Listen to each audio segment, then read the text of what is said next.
Supreme Magus, web novel, Chapter 331, Trolls Part 1. Do you mean they aren't your friends? That sure would explain a lot, Fillard said while moving away from the menace as fast as he could. Of course they are no friends of mine. There have never been trolls in the Tron Woods. More importantly, what the heck are trolls? Reaper asked. Fillard pondered for a second, trying to remember Scarlet's words correctly. Trolls are one of the fallen races. They were once humanoid creatures of great wisdom and longevity. Like us magical beasts, they were in tune with two elements, but they were the same for everyone, light and darkness. At the same time, like humans, they could freely learn all kinds of magic. Their major weak point was their low reproductive ability, for balance and stuff. They were superior to us, but too few in numbers to expand their dominion. At some point, they decided to solve their problem with magic. They used light magic to force their evolution, becoming able to spawn faster and also increasing their physical abilities. At first, it was a great success. By altering their life force with light magic, they became the perfect race.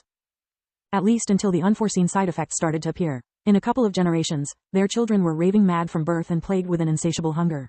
Their millennia-old society was destroyed in a matter of weeks. Wait a minute, how could children destroy a civilization in weeks? Why their parents didn't kill them? The idea that the same thing could happen to the Tron Woods terrified Reaper. Are you deaf or what?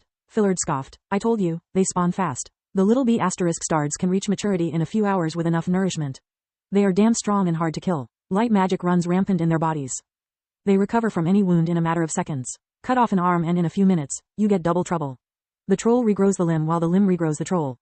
To make things even worse, their whole body is a frigging mouth. Attacking them without a weapon means literally throwing yourself in their maw. I almost got killed by them, twice. That's why I want my frigging axes. Reaper stopped in his tracks, putting together everything Fillard told him. How long do we have before they swarm the woods? A week, maybe two if we are lucky, Fillard pondered. Depends on how much food they find and how hard they have to fight for it. The bee asterisk stards can eat anything. Meat, fruits, grass, even trees if they are really hungry. Right now they are barely a dozen, but tomorrow they could be 24 and 48 the day after that. By the Great Mother, then we need to act now. What are their weak points? Reaper had a bad feeling. If even after turning into an evolved monster Fillard was eager to run away from them, he had to have a really good reason. Not many. Perfect race, remember? They are incredibly stupid, but with their abilities, they can afford it. Magic is mostly useless against them. Only fire and light can kill them for good. They burn like dry grass, but Boss Scarlet always used light magic to get rid of them. Reaper was flabbergasted. He never heard about light magic being able to kill, making it impossible for him to understand Scarlet's tactic. It was actually pretty simple, but Reaper's panic was blinding him. Fire was dangerous to use inside the woods because, until the end of the combat, it would be free to spread everywhere. Also, the explosions usually associated with it could blast away a piece of troll, bringing it to safety. If it happened, it was only a matter of time before that single missing piece spawned a new tribe. It was exactly what had brought trolls in the woods. A team of adventurers had been tasked to get rid of a small tribe and did a poor job cleaning up their remains.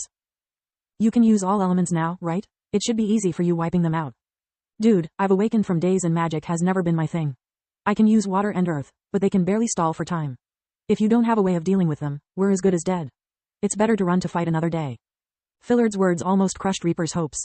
The Lindworm was right. During his last days in the woods, Lith had only explained them invigoration and how to practice first magic. He had refused to teach Fillard any spell to force the Lindworm to understand the importance of magical research. Run away? If what you said it's true, then in a week those creatures will turn the woods in a barren land. At that point they'll attack Lucia. I'm sure that Lith will appreciate you breaking your oath and letting his family getting killed. Reaper retorted, making Fillard freeze in fear. We need to kill them now. I'll get all the help I can find. You keep an eye on them and prevent them from spreading. I've a plan. The Lindworm spent the following hour watching the horror the trolls were from a safe distance. He also weaved as many spells as he could, just to be safe. For the first time in his life, Fillard regretted not listening to Scarlet the Scorpicore when she tried to teach him more advanced magic. Thank the Great Mother I've no legs anymore. My new body allows me to be silent, without stomping or tripping like my old one. Fillard's size wasn't an issue. The troll's eyes were white, without pupils or irises. In his experience, they were blind and relied on their hearing and sense of smell to track their prey. Fillard wasn't soft-hearted by nature. He often enjoyed playing with his meals before killing them, yet he couldn't help but pity the troll's miserable existence. They were over 2 meters, 6 feet 7 inches, tall and their skin was of a sickly white color. They had no eyelids nor nose, breathing from 2 holes right in the middle of their faces. They had no lips either, revealing their huge maw filled with fangs going from ear to ear. They were skeletal with a swollen belly, as if they hadn't eaten from days. Their hands had long fingers ending in razor-sharp claws and their bodies were covered by odd-looking scars that gave Fillard the creeps. The trolls had already eaten everything in a 100 meters, 328 feet, radius, so they were lazily grazing the grass while waiting for the next prey to draw their attention. When Reaper returned with the reinforcements, Fillard could finally sigh in relief. There were bikes, bear-type magical beasts, Shifes, puma-type, Gaialads, stag-type, Ris, wolf-type, and Krons, hawk-type. Each tribe had sent their 4 most powerful members. Every one of them was a king or a potential king candidate. The bikes were eager to fight and prove their worth. After Lith had defeated Ertu, their previous leader, and the most talented member of their tribe had turned into an abomination, the Krons Alpha had become the king in the west, usurping their title.